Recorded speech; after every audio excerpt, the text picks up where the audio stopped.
प्रयागराज हमारा कब से नहीं भारत को नेतृत्व दे रहा है। क्या नहीं दिया प्रयागराज ने। भारत की आध्यात्मिक परंपरा का नेतृत्व तो दिया ही, देश की स्वाधीनता आंदोलन में भी बढ़ चढ़ करके भाग लिया।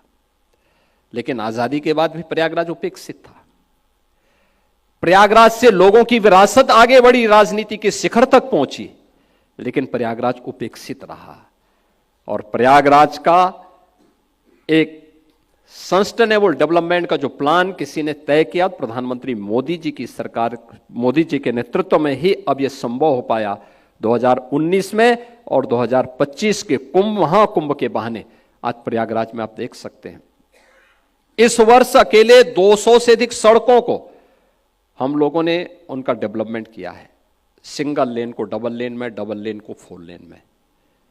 अंडरपास थे जो सिंगल थे उनको डबल कर दिया गया। फ्लाईओवर थे, 14 फ्लाईओवर अकेले इस एक वर्ष के अंदर हम लोगों ने प्रयागराज में बनाए हैं। और प्रयागराज सिटी के अंदर रेलवे की हो, एयरपोर्ट की सुविधा हो, वाटरवे की सुविधा हो, इस सब कुछ भी वहां प्राप्त हुआ। 30 पेंटून ब्रिज हम लोगों ने अकेले कुंभ क्षेत्र में तैयार किए हैं। ये सभी श्रद्धालुओं की सुविधा के लिए। भारत की आध्यात्मिक विरासत पर देश और दुनिया गौरव की अनुभूति कर सके।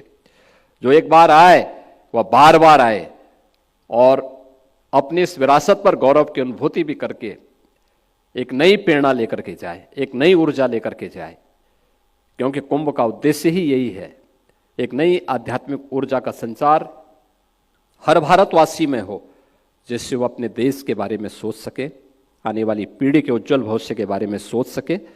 और इसी उद्देश्य के साथ उत्तर प्रदेश सरकार और भारत सरकार मिलकर के इस पूरे आयोजन को पूज्य संतों के सानिध्य में भक्तों की सुविधा के लिए सुलभ बनाने का कार्य कर रही है।